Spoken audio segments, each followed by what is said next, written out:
School of magic season 2। Title पवित्र न्याय, अंधकार में निष्पादन भूमि। काला बवंडर अभी भी बह रहा था, लेकिन इसने लगभग पूरे पहाड़ को उखाड़ दिया था। ब्लैक स्नेक ने जल्दी से कुंडली बना ली। आदर्श और राधा को किसी भी तरह के नुकसान से बचाने के लिए ब्लैक स्नेक ने अपना सिर उसके शरीर के बीच और भी अंदर दबा लिया। उसके पास खुद को बचाने के लिए ज्यादा तराजू नहीं बचे थे। कालिया! आदर्श को यह देखकर अच्छा नहीं लगा कि ब्लैक स्नेक उसे बचाने की कितनी कोशिश कर रहा था। ब्लैक स्नेक की संख्या ज्यादा नहीं थी।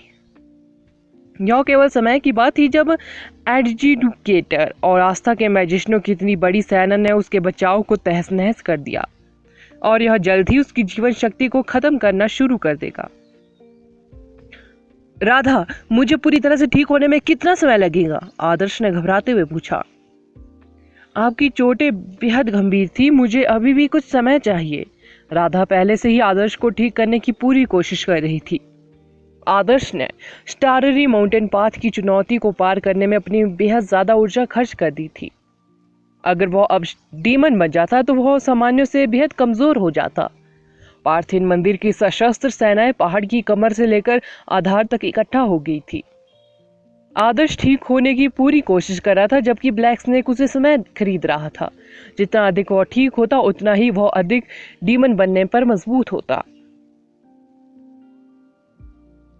भले ही आप ठीक हो गए हो, आप अभी भी एक एडवांस मैजिशियन है। कोई भी गोल्डन सन नाइट्स आपको आसानी से हरा सकता है, आशा रुया ने निराशाजनक रूप से कहा। क्या आपके पास कोई जादुई पेंडेंट नहीं है जो मुझे ठीक होने में मदद कर सके? जल्दी से इसे मुझ पर इस्तेमाल करो, आदर्श ने कहा। ब्लैक स्नेक ने मैजिशियनों की सेना के लगातार मैजिक विस्फोटों का प्रतिरोध करना जारी रखा। आदर्श ने महसूस किया कि ब्लैक स्नेक का ऑरा धीरे धीरे कमजोर हो रहा था। क्या इससे कोई फर्क पड़ने वाला है? वो तुम्हें नहीं पता कि डार्क एग्जीक्यूशन क्या है ना? आशा रुया ने व्यंग्यात्मक मुस्कान के साथ कहा। बस इसका इस्तेमाल मुझ पर करो। क्या यह मेरी ऊर्जा का 3/10वां हिस्सा प्राप्त करने में सक्षम है? आदर्श ने अचानक कहा। यदि यह केवल आप है तो मेरा पेंडेंट आपकी सारी ऊर्जा को पुनः प्राप्त कर सकता है, आशा रुया ने कहा। उसे समझ में नहीं आया कि आदर्श ने इन परिस्थितियों में भी ठीक होने पर जोर क्यों दिया। वह अभी भी हार नहीं मान रहा था। वह कितना जिद्दी और अज्ञानी हो सकता है। सच में! आदर्श ने खुशी से आशा रुया को पकड़ लिया। मुझे नहीं पता कि आपके पास कौन सा तुरुप का पता है, लेकिन मुझे यह कहना होगा कि डार्क एग्जीक्यूशन दुनिया की सबसे शक्तिशाली शक्ति है। इससे कोई भी बच नहीं पाया है। मेरे दत्तक पिता इंद्रास एक निषिद्ध मैजिशियन बनने के बेहद करीब थे, लेकिन वे भी नहीं बच पाए। बस हार मान लो। अगर ब्लैक स्नेक अपनी पूरी ताकत से तुम्हारी रक्षा करता है तो तुम अभी भी बच सकते हो, लेकिन तुम्हारे लिए राधा को दूर ले जाना असंभव है, आशा रुया ने कहा। बस मुझे जल्दी से ठीक होने में मदद करो, आदर्श ने आशा रुया की बात सुने बिना ही कहा। आशा रुया ने आह भरी। वो आदर्श के करीब पहुंची और पेंडेंट निकाल दिया। मुझे आपकी ऊर्जा को पूरी तरह से भरने के लिए कुछ समय चाहिए। मुझे आपकी आवश्यकता होगी। आशा रुया बस यह बताने वाली थी कि आदर्श को क्या करना था जब उसने कुछ पत्थरों को अंधेरी ऊर्जा के साथ चमकते हुए देखा, जो कहीं से भी उनके आसपास प्रकट हुए थे। आदर्श भी चौंक गया। उसने उलझन में काले पत्थरों को देखा, लेकिन उसे लगा कि वे थोड़े परिचित थे। ये अपराध के पत्थर है, आशा रुया ने कहा। ब्लैक स्नेक ने अपना सिर उसके शरीर के बीच में दबा रखा था। ब्लैक स्नेक के शरीर को चीरकर बिना किसी चीज का उन तक पहुंचना असंभव था। हालांकि काले पत्थरों में स्पेस एलिमेंट की रहस्यमय शक्ति थी। पत्थरों से एक दूसरी दुनिया की बर्फीला ऊर्जा और ऑरा निकल रहा था, जैसे जल्लाद अपने शिकार की तलाश कर रहा हो। काले पत्थर राधा के करीब आ गए, मानो उन्हें अपना शिकार मिल गया हो।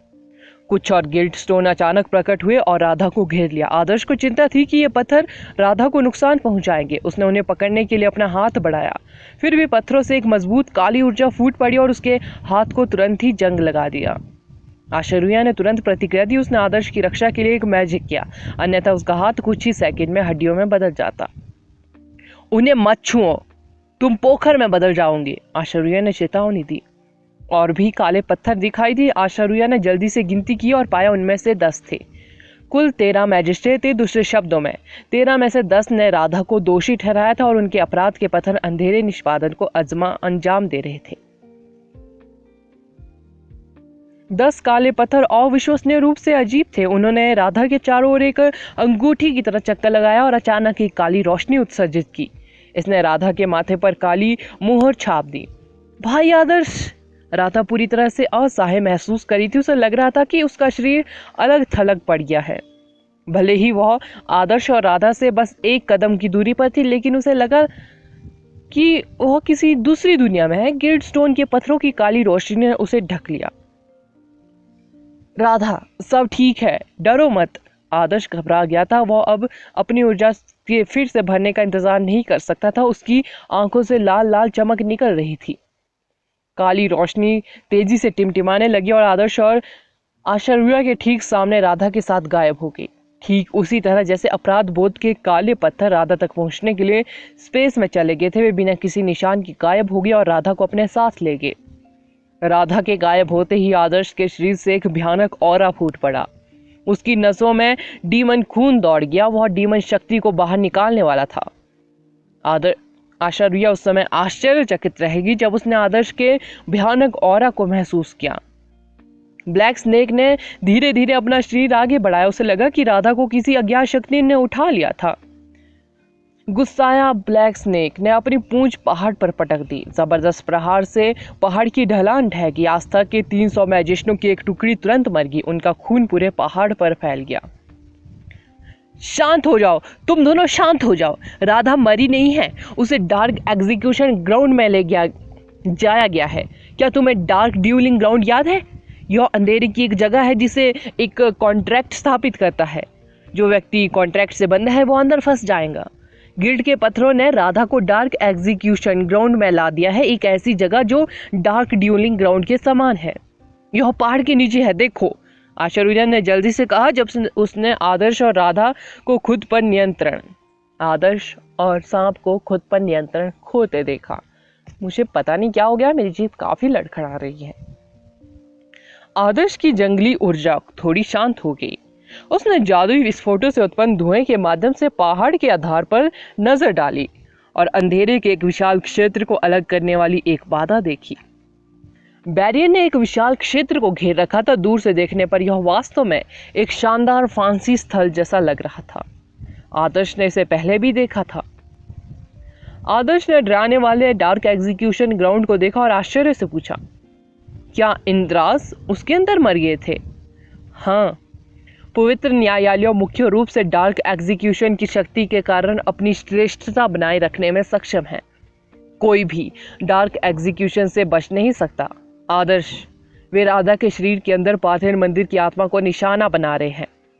डार्क एग्जीक्यूशन हो रहा है। आप कुछ नहीं कर सकते जब तक कि पार्थेन मंदिर की आत्मा को पुनः प्राप्त करने पर वे ध्यान केंद्रित कर रहे हैं। आपको बस चले जाना चाहिए। यदि तुम यहाँ भी मर जाते हैं तो तुम राधा का बदला कैसे लोगे? पार्थेन मंदिर और पवित्र न्यायालय ऐसी चीजें नहीं है जिन्हें तुम अपनी वर्तमान ताकत से जीत सकते हो।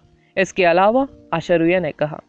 आशा रुया थोड़ी हिचकिचाई क्योंकि वह अनिश्चित थी कि आदर्श को यह बताना उचित होगा जो वह सोच रही थी। इसके अलावा एक बात है जो तुम्हें जाननी चाहिए। राधा भले ही सलान न हो, लेकिन वह सबसे ज्यादा संभावना है। आदर्श ने ठंडी आंखों से आशा रुया को देखा। आशा रुया ने आगे कुछ भी कहने की हिम्मत नहीं की। वह आदर्श के शरीर से एक भयानक ऑरा फूटता हुआ महसूस कर सकती थी। यह जंगली और बर्फीला था, मानो वह पूरी तरह से अलग व्यक्ति में बदल गया हो। तुम्हें परवाह नहीं है ना? आशा रुया ने आभरी। आदर्श भाव शून्य बना रहा। यदि तुम वास्तव में उसे बचाना चाहते हो तो एकमात्र तरीका डार्क एग्जीक्यूशन ग्राउंड में घुसना और उसकी आत्मा को वापस लाना है, जो पहले से ही मृतकों के दायरे में आधा कदम है। इंद्रास ने हेला को गंभीर नुकसान पहुंचाया है। यह पहले जितना शक्तिशाली नहीं है, फिर भी इसने सबसे मजबूत शैडो मैजिशियन एसेंडेल को आसानी से मार दिया। आशा रुया ने कहा, मेरी ऊर्जा को फिर से भरने की पूरी कोशिश करो। मैं ब्लैक स्नेक से तुम्हें सुरक्षित जगह पर लाने के लिए कहूंगा। आदर्श की निगाहें डार्क एग्जीक्यूशन ग्राउंड से कभी नहीं हटी। तुम उसे बचाने पर क्यों जोर दे रहे हो? कोई भी अपने प्रियजनों को खो सकता है, तुम क्यों नहीं? जागो, आशारुया ने गुस्से से कहा। आशारुया ने आदर्श का बहुत सम्मान किया, यहाँ तक कि जब सभी को लगता था कि राधा ही सलान है, तब भी आदर्श ने उस पर कभी संदेह नहीं किया। उसने उसे लाने पर जोर दिया और पवित्र पर्वत की जादुई फॉर्मेशन को तोड़ दिया। यहाँ तक कि अब जब डार्क एग्जीक्यूशन गिर चुका था, यहाँ तक कि जब आदर्श पार्थिन मंदिर की सशस्त्र सेनाओं के खिलाफ था, तब भी उसने हार नहीं मानी। लेकिन राधा पहले से ही एक मृत महिला थी। यहाँ तक कि सबसे शक्तिशाली मैजिशियनों में से एक इंद्रास भी डार्क एग्जीक्यूशन से बचने में विफल रहे थे। तो राधा जैसे कमजोर व्यक्ति कैसे बच सकते थे? उसे यह स्वीकार करना पड़ा कि आदर्श का राधा के प्रति प्रेम उस अधिकार और शक्ति से कहीं अधिक था जिसकी प्यास पार्थिन मंदिर के लोग लगा रहे थे। लेकिन बस इतना ही था। आशारुया की बातें सुनने के बाद आदर्श थोड़ा शांत हुआ। आदर्श ने आशारुया को देखा, जिसकी आंखें लाल हो गई थी। वह समझ सकती थी कि वह अपने दिल की गहराइयों से उस पर चिल्ला रहा था। आशारुया, तुम सही हो। कोई भी अपने प्रियजनों को खो सकता है, यह अब ऐसा ही है। आदर्श ने सहमति जताई। उसने आशारुया की नम आंखों में देखा और कहा, लेकिन जब एक दिन मेरे साथ ऐसा होगा तो मुझे उम्मीद है कि मैंने अपनी सारी ऊर्जा और ताकत खर्च कर दी होंगी। मुझे उम्मीद है कि मेरे खून की हर बूंद सूख गई होंगी और मेरा दिल धड़कना बंद हो गया होगा। School of magic next episode title भेड़िया सोल डीमन। धमाकों से हवा में उड़ी धूल आदर्श के चेहरे पर आ गिरी। आदर्श की बातें सुनकर आशारुया का दिल धड़क उठा। जब तक उसका दिल धड़कना बंद नहीं हो गया, वास्तव में कोई भी संसार का विरोध नहीं कर सकता था, लेकिन यह तब तक पर्याप्त था जब तक कि उनके मन में कोई पछतावा न रह जाए। आशारुया ने धीरे से अपना हाथ आदर्श की छाती पर रखा। वह महसूस कर सकती थी कि उस आदमी का दिल जोर से धड़क रहा था। बहुत से लोग चलती फिरती लाशों की तरह जी रहे थे, लेकिन उसके सामने खड़ा आदमी ज्वलंत और आग की तरह धधक रहा था। आदर्श के शरीर में ऊर्जा भरते हुए आशारुया के हाथ के चारों ओर नीली रोशनी घूम रही थी। आदर्श को महसूस हो रहा था कि उसकी स्टार गैलेक्सी में ऊर्जा तेजी से भर रही है। यह न केवल उसकी ऊर्जा को पुनः भर रहा था, उसके घाव भी ठीक हो रहे थे, जिसमें उसके टूटे हुए अंग और हड्डियां भी शामिल थी। आदर्श को पता नहीं था कि आशारुया किस मैजिक का उपयोग कर रही थी, लेकिन उसने स्पष्ट रूप से महसूस किया कि वह पागलपन की गति से ठीक हो रहा था। वह कुछ ही समय में पूरा ठीक हो गया। दूसरी ओर आशारुया का चेहरा बेहद पीला पड़ गया था, लेकिन वह अभी भी हमेशा की तरह खूबसूरत थी। उम्मीद है कि आपके शरीर में छिपी शक्ति मेरी कल्पना से कहीं ज्यादा मजबूत होंगी, क्योंकि आप उन सशस्त्र बलों से मुकाबला करने जा रहे हैं जो आधी दुनिया को जीत सकते हैं। आशारुया के चेहरे पर हल्की मुस्कान थी, मानो वह उसे अलविदा कह रही हो। आदर्श की आंखों का रंग बदल गया। उसकी पुतलियों में असामान्य गहरा लाल रंग भर गया। वे इतने गहरे थे कि वे पूरे अस्त व्यस्त आकाश को प्रतिबिंबित कर सकते थे। वह डीमन खून जिसे उसने बहुत समय से रोक रखा था बेचैन हो गया। वे ऐसे दानवों की तरह थे जिन्हें अभी अभी पिंजरे से रिहा किया गया हो। वे सांसारिक दुनिया में उतरने और पवित्र पर्वत पर अपना क्रोध प्रकट करने के लिए इंतजार नहीं कर सकते। एसेंस और भी एक चमकदार और भयानक प्रकाश उत्सर्जित कर रहा था, जो तलवार की तरह बादलों में ऊपर उठ रहा था।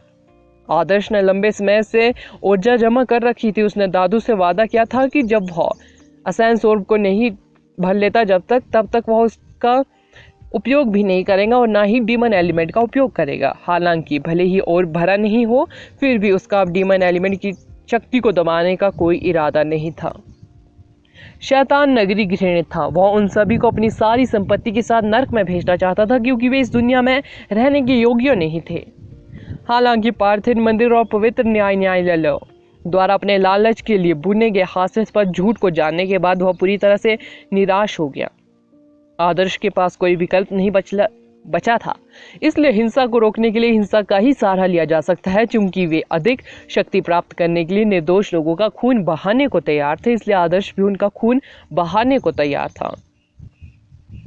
आदर्श के पीछे एक बहुत बड़ी सफेद छाया खड़ी थी। यह एक वुल्फ भेड़िया सुप्रीम था। जो अंडरवर्ल्ड की सबसे गहरी खाई से जागा था। भेड़िया पवित्र पर्वत को घूर रहा था। उसकी आंखों से निकलने वाली क्रूर रोशनी इन कमजोरों को आसानी से टुकड़ों में फाड़ सकती थी। आदर्श के बाल सफेद हो गए थे, वह रंग जो मौत का प्रतीक था। उसके लंबे बाल उसकी पीठ पर नुकीले कांटों की तरह परत की तरह थे और उसका शरीर बालों से ढका हुआ था, जो उसके पीछे डेमन वुल्फ सुप्रीम की विशाल शैडो के साथ प्रतिध्वनित हो रहा था। उसकी बड़ी हुई मांसपेशियां अजीब तरह से भयानक लग रही थी। आशा रुया इतनी शौक थी कि आदर्श के परिवर्तन को देखने के बाद उसके पास कोई शब्द नहीं थे। भले ही आदर्श ने अभी भी अपना चेहरा बरकरार रखा था, लेकिन अजीब बाल ने उसके अंडरवर्ल्ड के एक डीमन में बदल दिया था। वह उसके बर्फीला औरत के सामने बेहद छोटे महसूस कर पा रही थी। ब्लैक स्नेक पहले से ही काफी डरावना था, फिर भी आदर्श की उपस्थिति वास्तव में उससे भी अधिक डरावनी थी। ब्लैक स्नेक ने चीख मारी। उसने देखा कि कुछ निर्णायक पास ही एक पहाड़ पर शक्तिशाली स्पिलों का जाप कर रहे थे। विनाशकारी औरा जंगल में फैल गया और उन्हें नष्ट कर दिया। आदर्श ने अपनी नजरें ब्लैक स्नेक पर झुका ली। उसके विशाल शरीर से ताजा खून बह रहा था। उसकी त्वचा भी लाल रंग की हो गई थी। बाकी सब मुझ पर छोड़ दो, आदर्श ने धीरे से ब्लैक स्नेक के सिर को सहलाया। उसने बहुत कुछ किया था, अब समय आ गया था कि पार्थेन मंदिर और पवित्र न्यायालय को यह अनुभव हो कि जब उनका सामना एक वास्तविक डीमन से होता है तो उन्हें कैसा महसूस होता है। आदर्श ने ब्लैक स्नेक के सिर से खुद को हवा में उछाला। वह उड़ने में सक्षम नहीं था, लेकिन वह आसानी से अपने सामने ऊंची पहाड़ी पर छलांग लगाता हुआ उल्कापिंड की तरह एडजुडिकेटर के बीच पहाड़ पर उतरा। निर्णायक एक विशाल कॉन्स्टलेशन का निर्माण कर रहे थे। 60 मैजिशियनों का एक साथ मिलकर प्लांट स्पेल का मैजिक करना, और एक बार ऐसा हो जाने पर यह ब्लैक स्नेक को हिलने से रोक देगा। प्लांट एलिमेंट बड़े लक्ष्यों के खिलाफ बेहद प्रभावी था। प्लांट स्पेल पूरा होते ही लड़ाई खत्म हो जाती थी। कौन है वहां? निर्णायकों का नेतृत्व कर रहे अधेड़ उम्र के व्यक्ति ने गुस्से से कहा। उसने पलटकर देखा तो एक भयानक आकृति खड़ी थी, जिसके ऊपर एक बहुत ही भयानक औरा था। ऐसा लगा जैसे वह एक ही सांस में पहाड़ को आसानी से निगल सकता है। डीमन राक्षस। आदर्श ने सवाल का जवाब नहीं दिया। उसने ठंडे स्वर में कहा, ब्लड शैडो स्ट्राइक। आदर्श के पीछे विशालकाय भेड़िया छाया आगे बढ़ी। वह अनगिनत भेड़िया शैडो में विभाजित हो गया और पहाड़ पर बेतहाशा दौड़ने लगा, फाड़ते काटते रौंदते हुए। ऐसा लग रहा था जैसे डीमन भेड़ियों के झुंड ने पलक झपकते ही पहाड़ पर कब्जा कर लिया हो। निर्णायकों की भयानक मौत हुई। उनके शरीर फाड़ दिए गए और खा लिए गए। उनके अंग जगह जगह बिखर गए। यह एक नरसंहार था। उनका खून पहाड़ से नीचे धाराओं की तरह बह रहा था।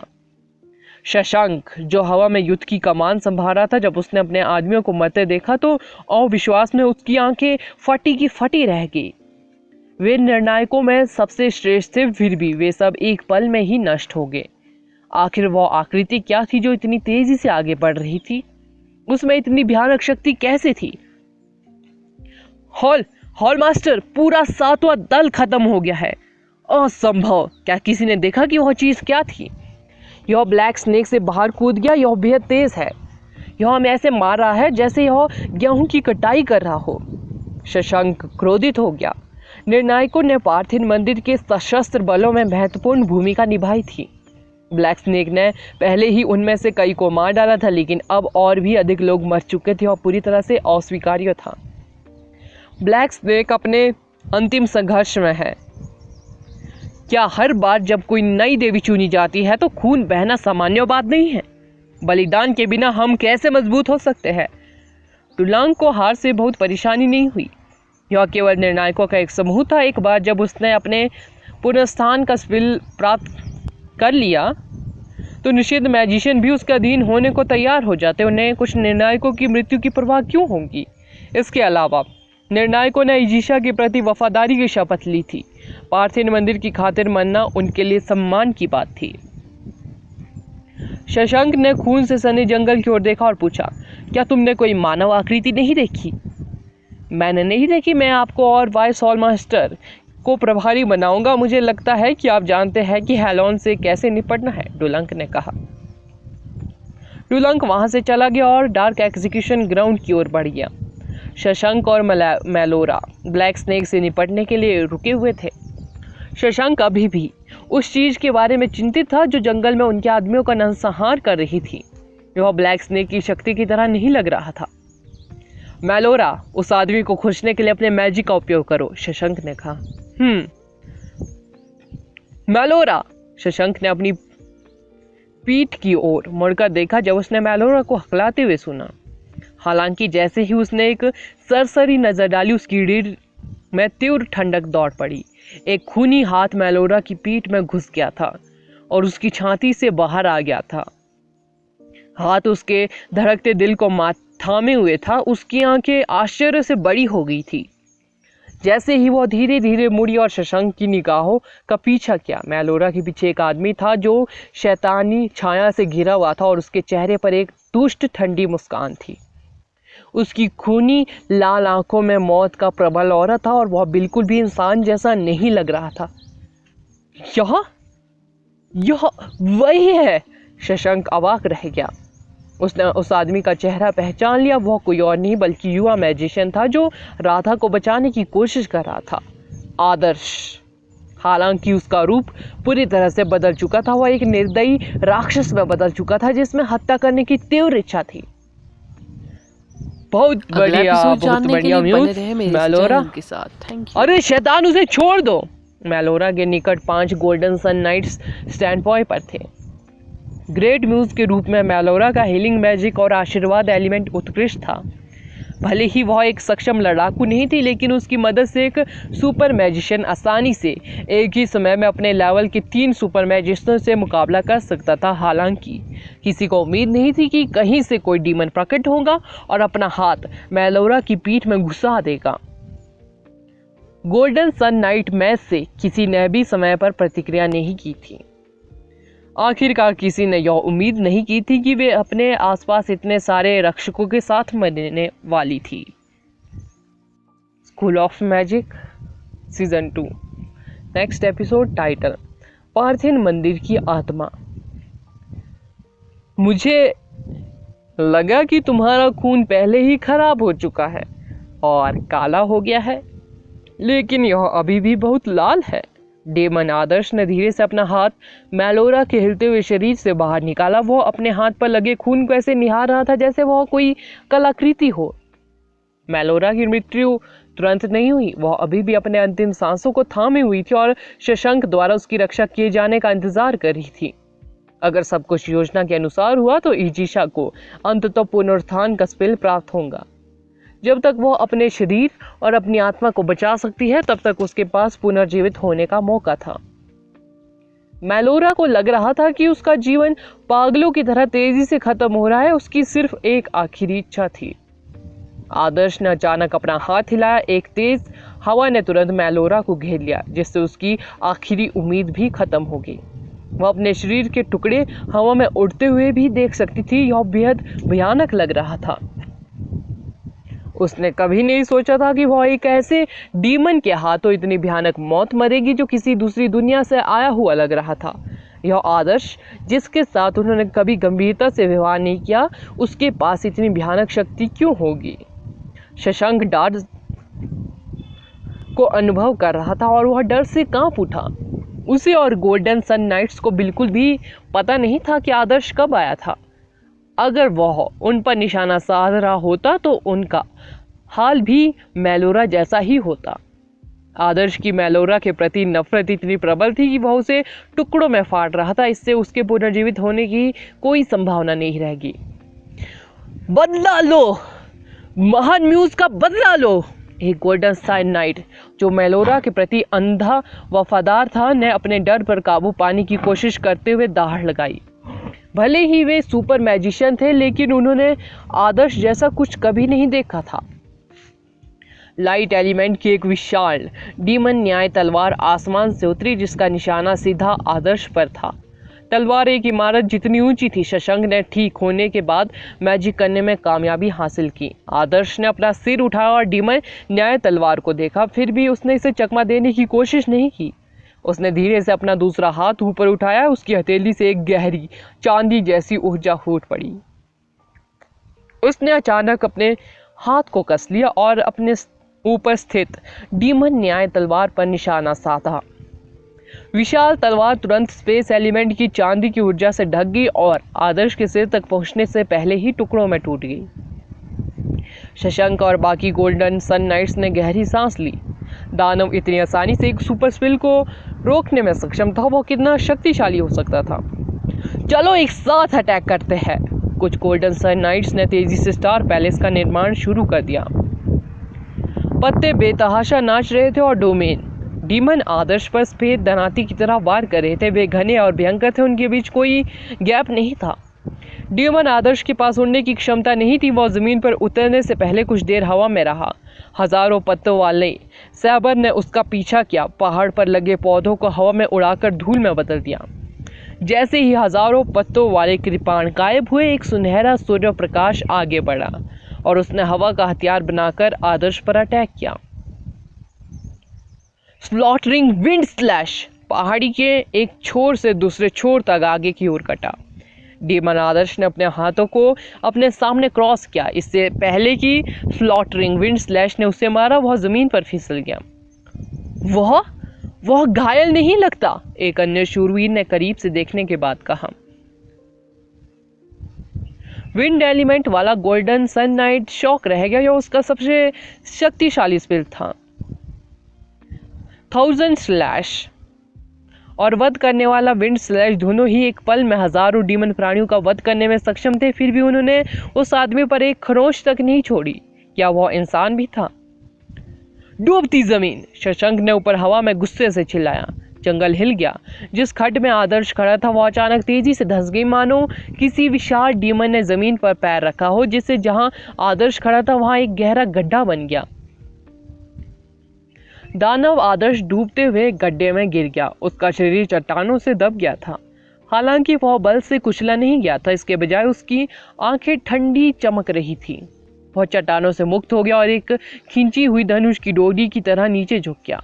टकराना, एक जोरदार धमाके के साथ पहाड़ ढह गया और डीमन आदर्श ने जमीन पर पैर पटक दिया, जिससे वह ब्लैक लाइटनिंग की तरह आकाश में उछल गया। शशांक ने अपने सभी बचावों को एक्टिवेट किया, जिसमें एक महंगा जादुई कवच भी शामिल था। हालांकि जब लाइटनिंग बोल्ट उसके पास से गुजरा तो उसे लगा जैसे उसकी सारी हड्डियां टूट गई हो। शशांक जमीन पर उतरने के बाद भी नहीं रुका। वह पहाड़ से नीचे शहर में एक गहरे गड्ढे में जा गिरा।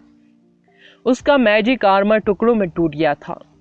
वह अभी भी जीवित था, फिर भी उसकी छाती में भयंकर दर्द के कारण वह अपने पैरों पर खड़ा नहीं हो पा रहा था। एक आदमी को पहाड़ की कमर से नीचे तक धकेलना कितना जोरदार प्रहार होगा। कुछ देर बाद शशांक को होश आया। उसने पहाड़ की कमर पर नजर डाली और देखा कि राक्षस ने गोल्डन सन नाइट को पकड़ लिया, जिसने मेलोरा के प्रति अपनी वफादारी की कसम खाई थी। शशांक यह नहीं देख पाया कि डीमन ने क्या किया।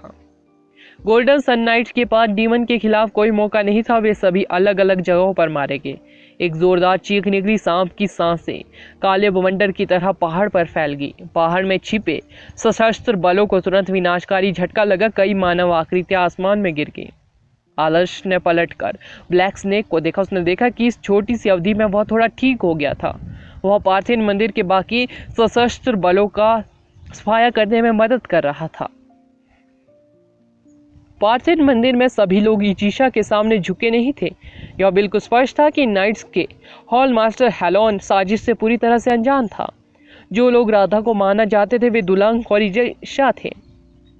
आदर्श ने एडजुडिकेटर, मैजेस ऑफ फेथ और गोल्डन सन नाइट्स के साथ अपना समय बर्बाद नहीं किया, क्योंकि उसे पता था कि ब्लैक स्नेक उसके लिए रास्ता साफ कर रहा था। वह वुल्फ शैडो के झुंड में बदल गया और पहाड़ से नीचे की ओर भागा। आस्था के मैजिशियनों ने रास्ते में अपने मैजिक से अटैक करना बंद नहीं किया, लेकिन ज्यादातर हमले सिर्फ इंटरमीडिएट स्पेल से हुए। आदर्श की गति को देखते हुए उन्हें कोई नुकसान पहुंचाने की संभावना नहीं थी। आदर्श का डीमन एलिमेंट प्राचीन राजधानी की तुलना में अधिक मजबूत हो गया था। यह पता चला कि डीमन एलिमेंट भी उसकी कल्टीवेशन के साथ बढ़ता गया। शहर सुनसान था। शहर में डार्क एग्जीक्यूशन ग्राउंड बनाया गया था और एक कमजोर महिला अकेले उसमें फंसी हुई थी। अपराध के काले पत्थर राधा को घेर रहे थे। डार्क एग्जीक्यूशन की मोहर ने उसके माथे को लगभग जला दिया था, जिससे वह बेहद दर्द में थी। उसका पसीना बारिश की तरह बह रहा था। राधा पर एक काली रोशनी चमक रही थी। उसकी छाया राधा की रूपरेखा से बिल्कुल अलग थी। वह एक दुबली पतली आकृति थी। उसकी कमर से पैर का अनुपात सामान्य मनुष्यों से अलग था।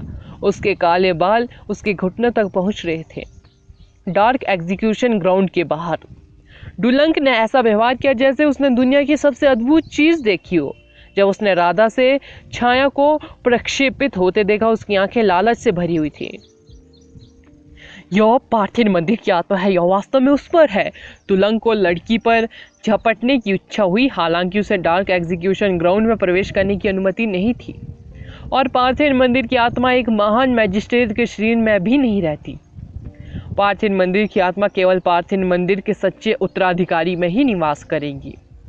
केवल वे संत जो ईश्वर की मोहर का आशीर्वाद प्राप्त कर चुके थे, वे ही पार्थिव मंदिर की आत्मा को प्राप्त करने में सक्षम थे। जब पार्थिव मंदिर की आत्मा प्रकट हुई तो देवी के हॉल पर वेधशाला टावर पर खड़ी एक आकृति ने सीढ़ियों से नीचे देखा। वह केवल डार्क एग्जीक्यूशन ग्राउंड देख सकती थी और पार्थिव मंदिर की आत्मा की आश्चर्यजनक रूपरेखा जमीन पर एक भव्य पेंटिंग की तरह थी। वह व्यक्ति मुस्कुराई, उसका दिल खुशी से उमड़ पड़ा। इजिशा कई सालों से पार्थिव मंदिर की आत्मा पर अपना हाथ रखने का इंतजार कर रही थी। एक बार जब उसने पार्थिव मंदिर की आत्मा पर दावा कर लिया तो उसके लिए दुनिया के टॉप पर खड़े होने का समय आ गया था। इजिशा की नजरें डार्क एग्जीक्यूशन ग्राउंड पर स्थित पार्थिव मंदिर की आत्मा पर टिकी थी। वह पहाड़ पर फैले खून से परेशान नहीं दिख रही थी। पार्थिव मंदिर में सत्ता के लिए लड़ाई हमेशा खून से लड़ी जाती थी। भले ही ब्लैक स्नेक ना भी दिखाई दे, फिर भी वो हर उस व्यक्ति को मार गिराएंगी जो उसके सामने झुकने को तैयार नहीं था। और हताहतों की संख्या अब मरने वाले लोगों की संख्या से कई गुना अधिक होंगी। अगला एपिसोड जानने के लिए बने रहे मेरे इस चैनल के साथ। Thank you.